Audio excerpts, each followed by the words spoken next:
नमस्कार। रविवार के एक इस खास बातचीत में आपका स्वागत। आज बात होगी अखिलेश यादव, समाजवादी पार्टी और उसके राष्ट्रीय अधिवेशन की। साथ ही बात होगी सत्ता की कुर्सी की तलाश में जो है अखिलेश यादव स्टूल तक पहुंच गए हैं, इसकी भी। दरअसल ये जो लाइन है, जो हम बात कर रहे हैं अखिलेश यादव के कुर्सी की तलाश में स्टूल तक पहुंचने की, वो एक तस्वीर पर निर्भर करती है। दरअसल सोशल मीडिया में एक तस्वीर बीते दिनों खूब वायरल हुई 2 दिन पहले, जब अखिलेश यादव की मुलाकात पश्चिम बंगाल के मुख्यमंत्री और टीएमसी की मुखिया ममता बनर्जी के साथ हुई। उस मुलाकात में अखिलेश यादव जो बैठे हुए दिखाए गए हैं वो एक स्टूल पर दिखाए गए हैं, जिसके बाद जो है भारतीय जनता पार्टी बेहद आक्रामक रूप से सामने आई और भाजपा ने कई सारे हम जो है ये फोटो खूब शेयर की, इसको वायरल करवाया।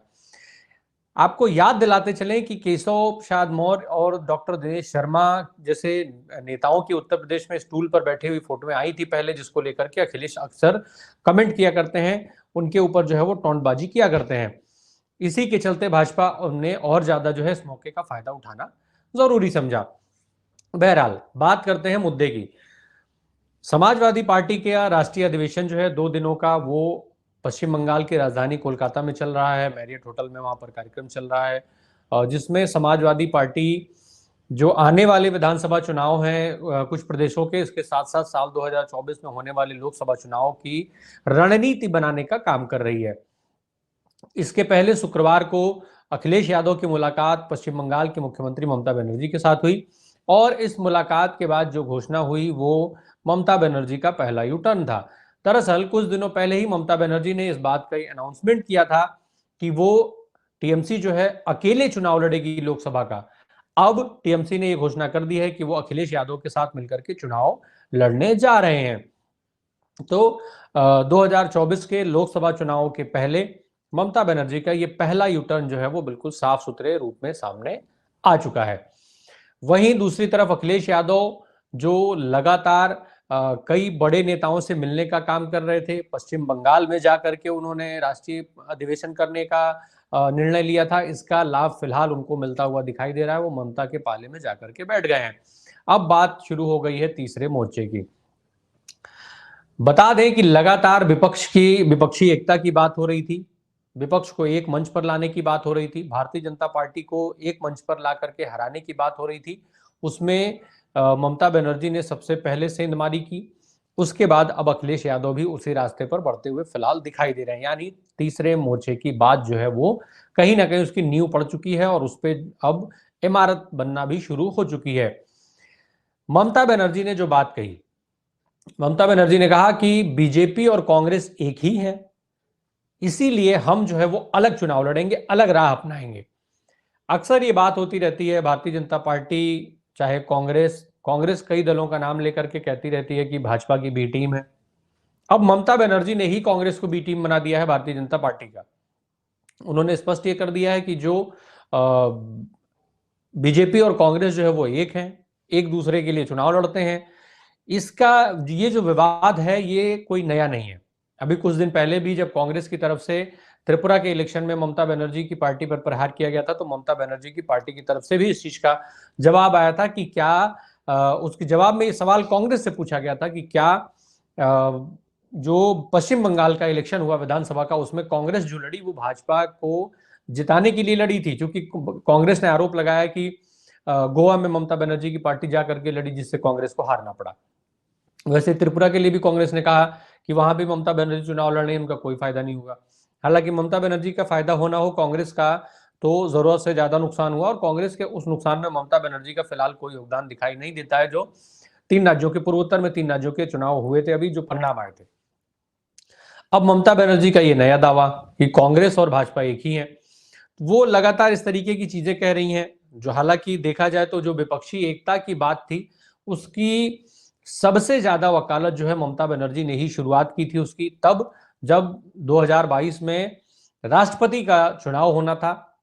ममता बनर्जी पश्चिम बंगाल से बाहर निकली, देश के तमाम हिस्सों में गई, कई बड़े नेताओं से मिली, कई बड़े नेताओं के साथ बैठक किया, उन्होंने शरद पवार को राष्ट्रपति बनाना चाहती थी। तो ये सारे घटनाक्रम 2022 में हो चुके हैं।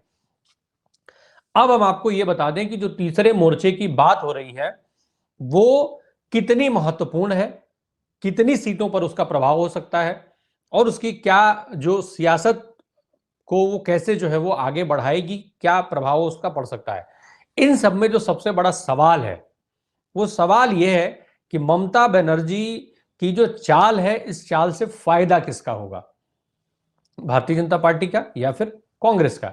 चूंकि कांग्रेस विपक्ष को एक मंच पर ला करके उसकी अगुवाई करना चाहती है, वहीं दूसरी ओर भाजपा ये बात क्लियर कर चुकी है कि कोई भी फ्रंट बना लीजिए, सरकार भाजपा की ही बननी है। यानी बतौर प्रधानमंत्री नरेंद्र मोदी के तीसरे कार्यकाल का आना तय है। कुछ इसी तरीके की घोषणा गृह मंत्री अमित शाह ने भी अभी की है। अब हम आपको सीट और वोट प्रतिशत के कुछ आंकड़ों के हिसाब से बता देते हैं कि यह सियासत है क्या। साल 2019 में जो लोकसभा के चुनाव हुए, पश्चिम बंगाल की जो लोकसभा की सीटें हैं 42, उन 42 सीटों में टीएमसी के खाते में आते हैं 22 सीटें, भाजपा के खाते में 18 सीटें, कांग्रेस के खाते में 2 सीटें, सीपीआईएम के खाते में कुछ भी नहीं आता है। 2014 में चले जाइए, टीएमसी के पास 34 सीटें थी, भाजपा के हिस्से में 2 सीटें थी, कांग्रेस के हिस्से में 4 और सीपीआई के खाते में 2 सीटें।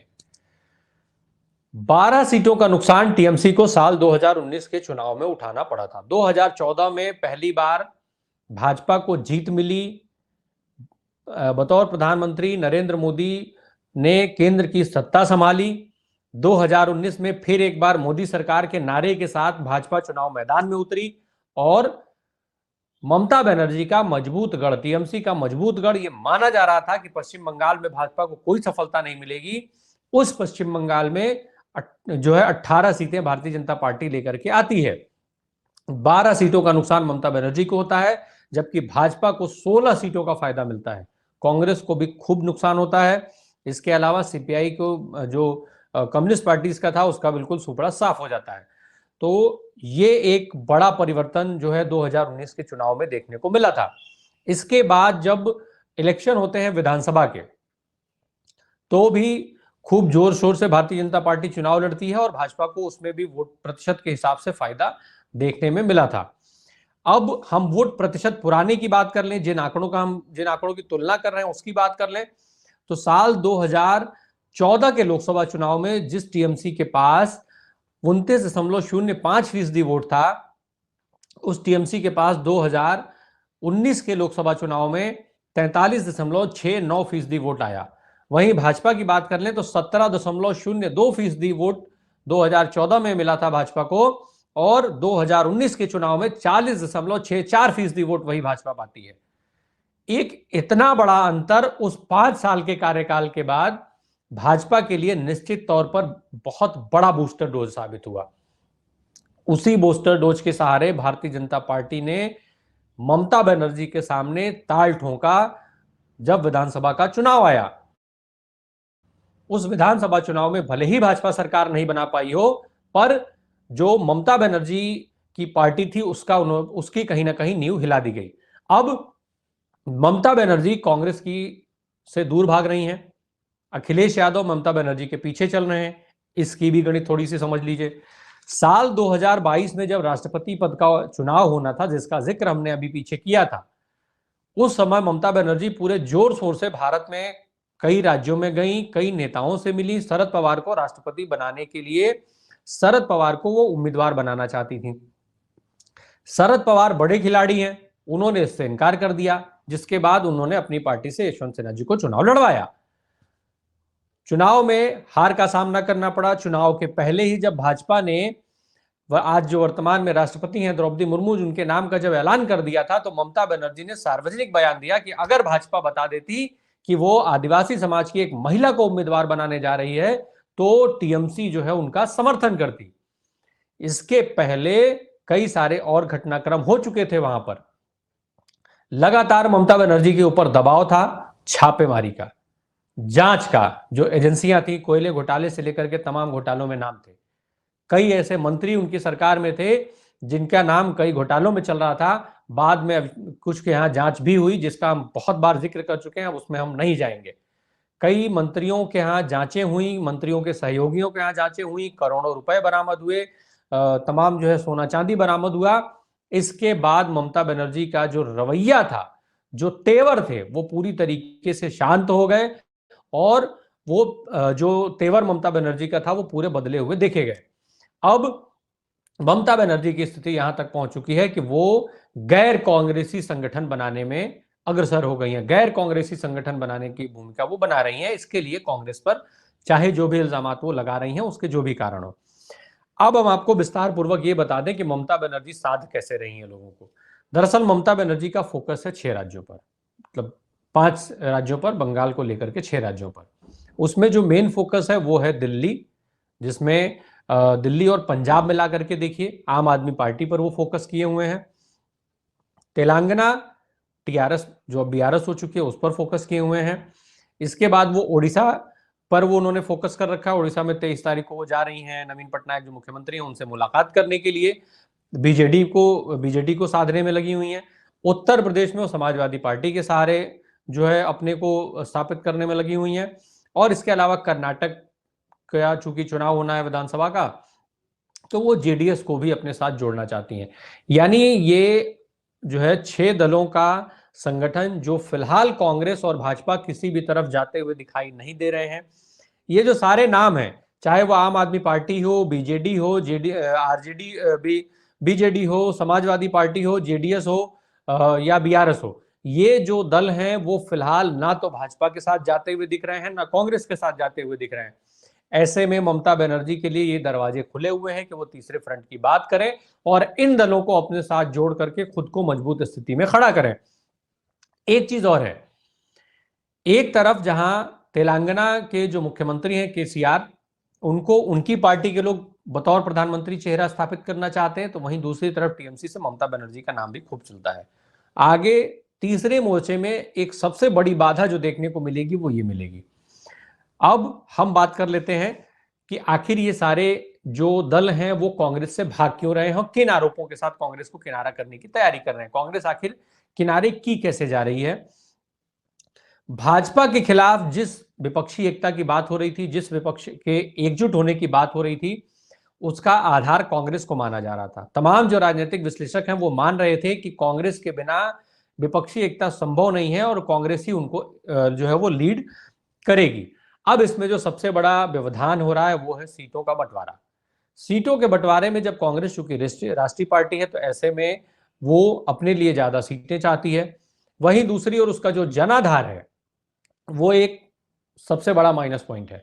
तमाम राज्यों में कांग्रेस की जो जनाधार है, जो कांग्रेस का सियासी जमीन है, वो लगभग बंजर हो चुकी है, सूख चुकी है। जिसको सींचने में कांग्रेस कभी कभी लगती है, ऊर्जा अपनी खूब खपाती है और फिर उसके बाद से सारी ऊर्जा खत्म करके और बिल्कुल टाइटाफिस वाली कहानी उसकी हो जाती है। अब फिर इसके अलावा ये जो तमाम दल हैं वो कांग्रेस की कार्यप्रणाली पर सवाल उठाते हैं, बार बार कांग्रेस की कार्यप्रणाली पर सवाल उठाते हैं कि कांग्रेस की जो वर्किंग कल्चर है वो आज की सियासत में फिट नहीं बैठता है। उसका कारण जो सबसे बड़ा है वो बताया जाता है कि कांग्रेस में जो फैसले होते हैं उनमें बहुत समय लगता है, फैसलों में देरी होती है कांग्रेस में। कांग्रेस त्वरित फैसले नहीं लेती है जो जिससे सियासी लाभ उठाए जा सके तमाम मुद्दों पर। ऐसे कई मुद्दे पीछे देखे भी गए हैं जिसमें फैसलों की देरी के चलते कांग्रेस को नुकसान उठाना पड़ा है। इसके अलावा जो राहुल गांधी के चेहरे की जब बात आती है तो तमाम विपक्षी दल खुद को इससे अलग कर लेना चाहते हैं, वो पीछे हट जाते हैं। राहुल गांधी बतौर विपक्ष का चेहरा कई दलों को स्वीकार नहीं हो पाते हैं। इसका सबसे बड़ा कारण है कि खुद भारतीय जनता पार्टी ये चाहती है कि राहुल गांधी विपक्ष का नेतृत्व करें ताकि उसकी जीत जो है वो आसान हो जाए। राहुल गांधी ने खुद भारत जोड़ो यात्रा के दौरान यह आरोप लगाया था कि उनकी छवि को पप्पू बनाने के लिए हजारों करोड़ रुपए भाजपा की तरफ से खर्च किए गए। भारत जोड़ो यात्रा के बाद से माना जा रहा था कि इनकी छवि में परिवर्तन आया है, तमाम सुधार आए हैं, लोगों का बड़ा समर्थन इनको मिला है। पर अब ये समर्थन वोट में कितना कन्वर्ट होगा, ये एक बड़ा सवाल है। विपक्ष के जो तमाम नेता हैं, जो तमाम विपक्ष है, वो इस बात पर भरोसा नहीं कर पा रहा है कि राहुल गांधी का जो चेहरा है वो उस भीड़ को वोट में कन्वर्ट कर पाएगा। और इसी के चलते विपक्षी जो विपक्ष है वो इनको कांग्रेस से खुद की दूरी बनाने में लगा रहता है। ये सारी जो चीजें हैं कहीं ना कहीं तीसरे मोर्चे की नींव भले ही पड़ रही हो, ममता बनर्जी उसकी अगुवा बनती हुई दिखाई दे रही हैं। ममता बनर्जी उस तीसरे मोर्चे में को लेकर के जो है आगे आने की बात हो रही है। अब इसमें देखना ये होगा कि ममता बनर्जी को कितनी सफलता मिलती है। बहरहाल हम एक बार फिर चलते हैं वहां जहां हमने बात को शुरू किया था। वो बात थी समाजवादी पार्टी के राष्ट्रीय अधिवेशन और अखिलेश यादव के स्टूल की। इसकी कुछ तस्वीरें हैं। जो तस्वीर आपने एक तस्वीर शुरुआत में देख ली है, एक तस्वीर और है जिस तस्वीर की बात नहीं हो रही है। दरअसल जो तस्वीर भारतीय जनता पार्टी सहित तमाम अन्य लोगों के द्वारा सोशल मीडिया पर शेयर की गई, जिसमें अखिलेश यादव स्टूल पर बैठे हुए दिखाए गए थे, उसके बाद जवाब में एक तस्वीर और सोशल मीडिया पर तैरना शुरू हुई और इस तस्वीर में यह देखा जा रहा है कि अखिलेश यादव स्टूल पर नहीं बल्कि कुर्सी पर बैठे हैं और इस फोटो को सोशल मीडिया से धीरे धीरे लगभग गायब सा कर दिया गया है ताकि सच जो है वो सामने ना आ पाए। अब सच सामने ना आ पाए, इसमें किसका फायदा है किसका नुकसान है, सोशल मीडिया से कैसे गायब हुई, ये हम और आप सब जानते हैं, सब समझते हैं। बहरहाल खोज करके देख लीजिएगा, शायद आपको भी मिल जाए। बहरहाल हम ये तस्वीर जो है आपको स्क्रीन पे लगातार दिखा रहे हैं। आज के लिए इतना ही, धन्यवाद।